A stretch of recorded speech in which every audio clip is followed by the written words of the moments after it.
Hi everyone. तो discuss करेंगे Rajesh exports को। बहुत लोगों के क्वेश्चन है राजेश एक्सपोर्ट्स के ऊपर। मेनली क्वेश्चंस यही आ रहे हैं कि स्टॉक जो है बहुत ही लिक्विडिटी प्राइस के अंदर अवेलेबल है। यहाँ पे देख सकते हो आप, ये 293 पर है और इसका 52 वीक हाई अगर आप देखोगे तो लगभग 600 के लेवल के आसपास आ रहा है। और जस्ट अगर हम यहाँ को 13-14 मंथ्स पीछे चले जाए अगर स्टॉक में, तो यहाँ कहीं पे इसका 1000 रुपीज का एक हाई इसने बनाया था। वहां से लगता है कि स्टॉक में बहुत सॉलिड एक करेक्शन आ चुकी है। तो मोस्टली लोगों को यही समझना है, इसके अंदर हम क्लैरिटी यही लेंगे कि क्या ये स्टॉक यहाँ खरीदना चाहिए, प्रॉब्लम क्या है स्टॉक के अंदर, लॉन्ग टर्म व्यू क्या बनेगा, वो सारी चीजें मैं डिस्कस करूंगा आप लोगों के साथ। पूरा एनालिसिस है, कुछ पॉइंट्स है जो आप लोगों के कमेंट्स के अंदर आ रहे हैं, मैं वो भी आप लोगों के लूंगा। वीडियो जो होगा वो सिर्फ एजुकेशनल पर्पस के लिए होगा, कोई भी बाय सेल की रिकमेंडेशन मेरी तरफ से आप लोगों को नहीं होगी। ठीक है, तो वीडियो को शुरू करते हैं। सबसे पहला जो एक क्वेश्चन लोगों का आता है वो ये है कि प्रमोटर जो है इस स्टॉक के अंदर अपनी होल्डिंग को इंक्रीज कर रहा है। ठीक है, जितनी बार भी इसके अंदर ये वॉल्यूम स्टॉक गिरता है तो इसमें बाइंग देखने को मिलती है। देख रहे हो यहाँ पे स्टॉक गिरा, ये ग्रीन कैंडल्स बनते हैं, बड़े बड़े स्टॉक बढ़ता है ऊपर से, फिर गिरता है, फिर ग्रीन कैंडल बनते हैं, फिर गिरता है ना। तो लोगों का मानना ये है कि प्रमोटर जो है, ये जो हाई वॉल्यूम है ये प्रमोटर की वजह से है। प्रमोटर इसके अंदर अपने स्टेक को इंक्रीज कर रहा है। तो अब अगर हम यहाँ पे जो लेटेस्ट चार्ट है इन्वेस्टर्स का वो अपडेट हो गया है।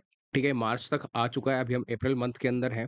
आप खुद देख सकते हो प्रमोटर की जो होल्डिंग है 54.55% की है, मतलब मात्र 0.5% ही प्रमोटर ने अपना स्टेक इंक्रीज किया हैगा। कब से? सितंबर से। लेकिन अगर आप सितंबर से लेके अभी तक की गिरावट को देखोगे ना, सितंबर में ये स्टॉक कहाँ था? 549 पे, और यहाँ पहुंच गया स्टॉक। तो प्रमोटर को इतनी खास बाइंग इसके अंदर प्रमोटर ने पहले तो करी ही नहीं है। ठीक है, ये बेसिकली एक वॉल्यूम ट्रैप है जो लोगों को दिखाया जाता है कि देखो उसके अंदर वॉल्यूम बढ़ रहेगा। कुछ नहीं है, ये सिर्फ इंट्राडे ट्रेड्स होते हैं, वॉल्यूम बढ़ता रहेगा और नेक्स्ट डे बाद में वो सेटल हो जाते हैं, सेम डे सेटल हो जाते हैं। तो वॉल्यूम उसमें दिखता है नो डाउट, लेकिन जो डिलीवरी होती है, डिलीवरी यहाँ पे दिखाई देती है। जो डिलीवरी लॉन्ग टर्म के हिसाब से किसी के डीमैट में अगर स्टॉक पड़ा हुआ है, होल्ड किया हुआ है, तो नंबर्स यहाँ दिख जाते हैं और वो चीज क्लियरली आपके सामने है। एफआईआई भी बेच रहा है, देख सकते हो सितंबर में अगर देखोगे 17%, मार्च में था, सितंबर में आया था तो 15 हुआ, अब 15.8% के आसपास आ गया। सेम चीज डीआई की है, पब्लिक के नंबर बढ़ रहा है, पब्लिक 19.28% के पास में है। प्लस एफआईआई डीआई ना बड़ा वॉल्यूम बेचते हैं और पब्लिक जो है छोटा छोटा वॉल्यूम खरीदती है इसके अंदर। ठीक है, लाखों शेयर्स आते हैं, कोई 500 शेयर लेगा, कोई 1000 लेगा, कोई 5000 शेयर लेगा। तो उससे क्या होता है, पब्लिक की जो एक होल्डिंग है इसके अंदर, नंबर ऑफ पब्लिक जो है उसमें इंक्रीज हो रही है। तो ये एक प्रॉब्लमैटिक चीज है इसके अंदर। क्यों वो प्रॉब्लमैटिक? इसीलिए है क्योंकि अगर रिजल्ट अच्छा भी आता है इसका, ठीक है, स्टॉक के गिरने का मेन कारण जो है वो इसके क्वार्टर थ्री के नंबर्स हैं। आप देख सकते हो क्वार्टर थ्री 30% से डाउन था, क्वार्टर टू जो था लास्ट ईयर का वो अभी 52% से डाउन था। क्वार्टर फोर का रिजल्ट आने वाला है और मुझे लगता है मार्केट को कोई खास उम्मीद है इससे, हो सकता है रिजल्ट अच्छा आ जाए। रिजल्ट मोस्टली इनका जो है क्वार्टर खत्म होने के 1 या 1.5 महीने के बाद आता है, तो मुझे लगता है मिड मई में हमें रिजल्ट की इनकी उम्मीद होनी चाहिए। तब तक डेट अभी आई नहीं है, तो रिजल्ट खराब है, ग्रोथ नहीं है स्टॉक के अंदर, और जब ग्रोथ नहीं होगी तो स्टॉक किसी भी हाल में देखो चलेगा नहीं। हम कितने भी इसके टेक्निकल टारगेट्स लगा लें, स्टॉक का चलना थोड़ा सा मुश्किल होता है। अगर इतना गिरने के बाद 288 के लेवल पे, यहाँ देख लो 263 तक इसने बॉटम बना लिया है, तो थोड़ा चल भी जाएगा तो कोई बड़ी बात नहीं। अगर 400 के लेवल तक, यहाँ तक अगर ये आ भी जाता है 420 तक, तो कोई बहुत बड़ी बात नहीं हो जाएगी। क्यों? क्योंकि ऑलरेडी बहुत स्टॉक की पिटाई हो चुकी है। तो क्वार्टर फोर के नंबर्स आएंगे, उसी के बाद कुछ एक डिसीजन में बन पाएगा कि खरीदना है कि नहीं खरीदना है। बाकी एक और जो क्वेश्चन लोगों का आता है वो ये है कि इम्पैक्ट ऑफ गोल्ड प्राइसेस। तो देखो, इम्पैक्ट ऑफ गोल्ड प्राइसेस से इस कंपनी का कोई लेना देना नहीं है। वो इसीलिए बता रहा हूँ क्योंकि एक तो ये कंपनी डायरेक्टली रिफाइनिंग करती है और इनके मार्जिन आपके सामने है। एकदम 0 पॉइंट समथिंग है, 0.5%, 0.4% के आसपास इनका मार्जिन निकल करके आ रहा है।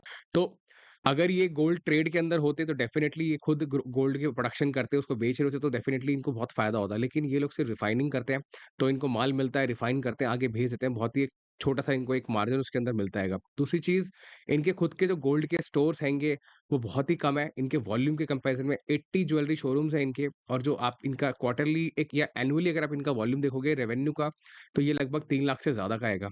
तो वो स्टोर्स इतना कंट्रीब्यूशन नहीं करते हैं कि यहाँ पे जो इनके मार्जिन्स हैं वो बहुत ज़्यादा इम्प्रूव हो जाएँ। तो जो रिज़ल्ट आएगा, हो सकता है थोड़ा बहुत इम्प्रूवमेंट आपको देखने को मिले, लेकिन क्या वो सस्टेन करेगा लॉन्ग टर्म के अंदर? लॉन्ग टर्म में किस तरीके से ये स्टॉक परफॉर्म करता है? क्योंकि जो टारगेट्स हमारे समझ में आते हैं वो ये आते हैं, देखो कोई अगर यहाँ खरीद रहा है तो उसको लगता है कम से कम ये स्टॉक डबल तो होना ही चाहिए ना, 600 के भाव तक जाए, क्योंकि पूरा बुल रन निकल गया।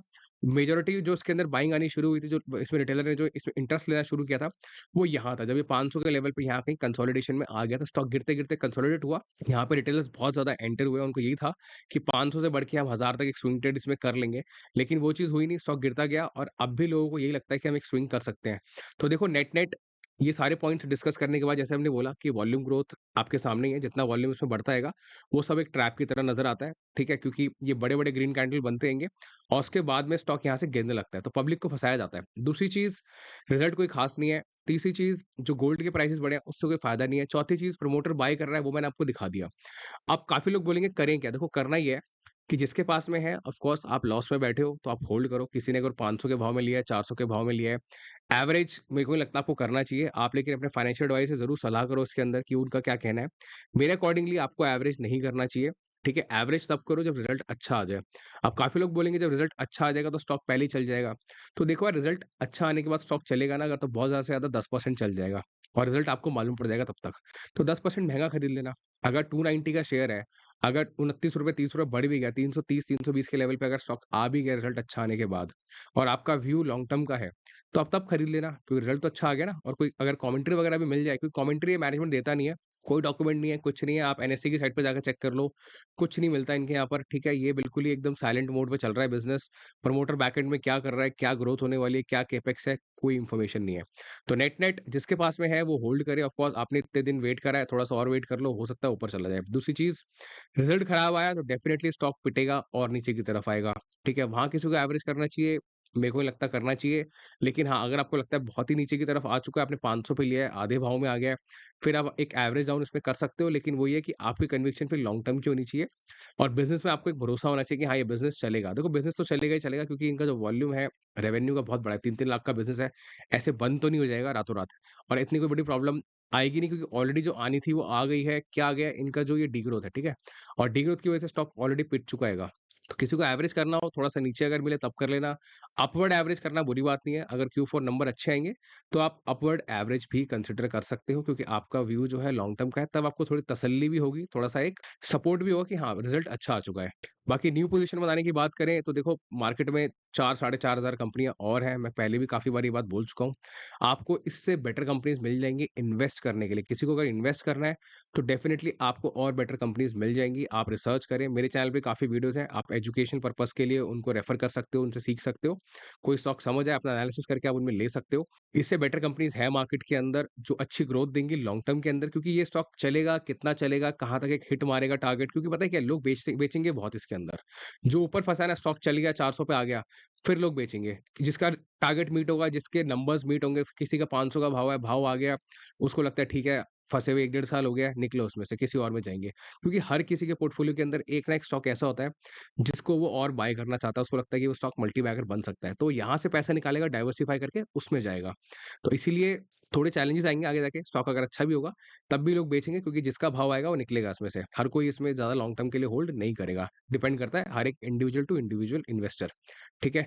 बाकी ये एक ट्रैप की तरह है, अगर आपको ये बढ़ता हुआ नज़र आए बिना रिज़ल्ट के, यहाँ से अगर ये बढ़ रहा है, इस भाव से अगर आपको लगता है ओह! 10% बढ़ गया और रिज़ल्ट अभी आया नहीं है, तो एकदम से बहुत एक्साइटेड होकर के आप इसमें बाइंग करना शुरू मत कर देना, क्योंकि हो सकता है कि जैसे यहाँ पे बढ़ा था ये 13% नीचे आ गया, हो सकता है सेम तरीके से 10, 12, 13% दोबारा बढ़े और फिर नीचे आ जाए। ठीक है? तो फोमो बाइंग कोई ना करे इसके अंदर कि हाँ, मैं खरीद लूँ और एकदम से स्टॉक मेरे हाथ से निकल जाएगा, नहीं, कुछ नहीं जाएगा आपके हाथ से। थोड़ा-सा महँगा ले लेना, लेकिन रिज़ल्ट आने का वेट कर लो। तो नेट-नेट ये है पूरा एनालिसिस। अगर आपको वीडियो के अंदर वैल्यूएबल इन्फॉर्मेशन मिली तो प्लीज़ वीडियो को लाइक ज़रूर करें। चैनल पे नए हैं, चैनल को सब्सक्राइब करें। मेरे चैनल पे आपको और भी वीडियोज़ मिल जाएँगी। आप अगर मेरे प्लेलिस्ट के अंदर जाओगे, तो बहुत सारे स्टॉक्स हैं जो मैंने काफ़ी डिटेल में कवर किए हैं, कॉन्फ्रेंस कॉल वगैरह सब कवर करते हैं। इसमें कॉन्फ्रेंस कॉल वगैरह कुछ है नहीं, तो इसलिए कुछ कवर करने के लिए कुछ खास है नहीं। तो आप प्लेलिस्ट रेफर कर सकते हैं। तो इस वीडियो के लिए इतना ही, मिलते हैं अगली वीडियो में। Thank you so much.